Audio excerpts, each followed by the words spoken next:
పరిస్థితి కాపు సామాజిక వర్గానికి చెందినటువంటి మాజీ మంత్రులతో ఇటు జగన్మోహన్ రెడ్డి సమావేశమయ్యారు. గతంలో పవన్ కళ్యాణ్ను కూటమి ప్రభుత్వాన్ని కలిపి అంటే పవన్ కళ్యాణ్ను వేరు చేసే విధంగా అంటే అక్కడి నుంచి దూరం చేసే విధంగా కూడా ప్రయత్నాలు చాలా చేశారు.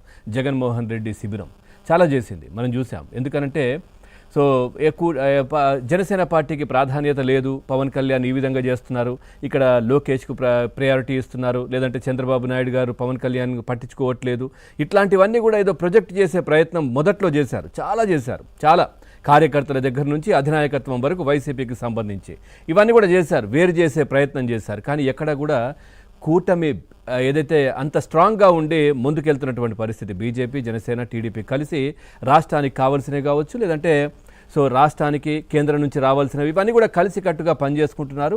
సముచిత స్థానం గౌరవం అందరూ కూడా ఇచ్చిపుచ్చుకుంటూ కూటమి ముందుకెళ్తున్నటువంటి పరిస్థితి, పరిపాలన చేస్తున్నటువంటి దృశ్యాలు కూడా మనం చూస్తూ ఉన్నాం. సో అయినా కానీ ఎక్కడా కూడా పవన్ కళ్యాణ్ కూటమికి దూరం కాలేదు. వీళ్ళు చేసినటువంటి చిచ్చులకు కుట్రలకు ఎక్కడా కూడా నమ్మే పరిస్థితి కనిపించలేదు. జన సైనికులు కూడా ఆ విధంగానే ముందుకెళ్లారు, చిన్నవి అక్కడక్కడ తప్పించి. సో ఇప్పుడు కాపు ఓట్లు ఏపీలో ఎక్కువగా ఉన్నటువంటి పరిస్థితి ప్రస్తుతం చూస్తే చాలా లీడ్ రోల్, మంచి పాత్ర వాళ్ళు పోషిస్తున్నటువంటి సమయంలో సో వాళ్ళని దూరం చేయాలి అంటే పవన్ కళ్యాణ్ దూరం చేద్దామంటే అవ్వట్లేదు. ఎందుకంటే కాపులంతా కూడా ఆయనకే ఉన్నారు, మద్దతు ఉన్నారు, సపోర్ట్ ఉన్నారు, ఈ విధంగా ముందుకెళ్తున్నారు. పవన్ కళ్యాణ్ ఎప్పుడు కూడా ఈ ఒక కులాన్ని కావచ్చు ఇట్లాంటి ప్రస్తావన చేయలేదు, అయినా కానీ అన్ని కులాలతో సమానంగా ఉన్నారు, కాపులు కూడా వారి వెంటే ఉన్నటువంటి పరిస్థితి. ఇప్పుడు ఈ పవన్ కళ్యాణ్ను దూరం చేయలేకపోయామనే ఉద్దేశంతో కాపులను వారికి దూరం చేద్దామనే కుట్రలు ఇప్పుడు ప్రస్తుతం పంతున్నారు.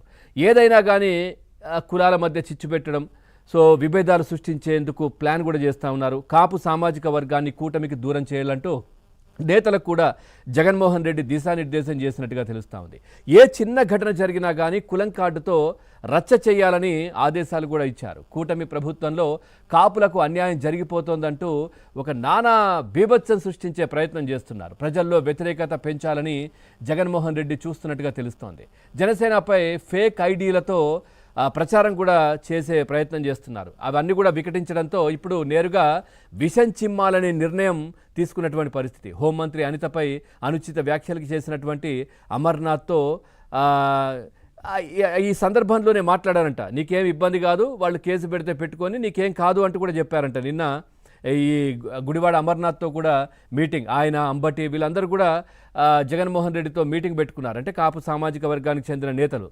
సో మీకేం కాదు అని చెప్పేసి చెప్తా ఉన్నారు. సో నిజంగా కూడా గతంలో ఇట్లాంటి మాటలు మాట్లాడినటువంటి వ్యక్తులకు భరోసా ఇవ్వడం, డోర్ డెలివరీ చేసినటువంటి వ్యక్తులను వెంటేసుకొని తిరగడం, ఇదంతా కూడా ఆ పార్టీకి వెన్నతో పెట్టిన విద్య అంటూ కూడా చాలామంది మాట్లాడుతున్నటువంటి పరిస్థితులు. ఇప్పుడు ప్రస్తుతం అయితే కులాల కుంపటి చిచ్చు పెట్టాలి, రాష్ట్రంలో ఇబ్బందికర పరిస్థితులు, సో మిగతా దేశాల నుంచి రాష్ట్రాల నుంచి పెట్టుబడులకు వస్తున్న నేపథ్యంలో వాళ్ళందరికీ ఒక మళ్ళీ భయభ్రాంతులకు గురి చేయాలి. ఒకవైపు స్టూడెంట్స్, విద్యార్థులు, నిరుద్యోగులు, డిఎస్సి ఇట్లాంటి హడావిడి చేసే ప్రయత్నం జగన్మోహన్ రెడ్డి చేశారు. అవి ఎక్కడా కూడా సక్సెస్ కాలేదు, ఎవరు కూడా నమ్మలేదు. విద్యార్థులు, ఉద్యోగులంతా కూడా ప్రభుత్వం వెంటే ఉన్నారు, ప్రస్తుతం కూటమి వెంట. సో ఈ నేపథ్యంలో ఇప్పుడు మళ్ళీ కాపు కార్డు తీసి కులాల మధ్య చిచ్చు పెట్టే ప్రయత్నం జగన్మోహన్ రెడ్డి చేస్తున్నారంటూ కూడా చర్చ జరుగుతూ ఉంది. సో ఈ అంశానికి సంబంధించి మనం చర్చలోకి వెళ్దాం. చర్చలో పాల్గొంటున్నారు రాజకీయ విశ్లేషకులు అంకంరావు గారు స్టూడియోలో ఉన్నారు. సార్ నమస్కారం. అట్లాగే TDP party leader Bandaru Vamsikrishna గారు. వంశీ గారు నమస్కారం. అట్లాగే ఇటు జనసేన పార్టీ నుంచి లక్ష్మీకాంత్ గారు కూడా మరి కాసేట్లో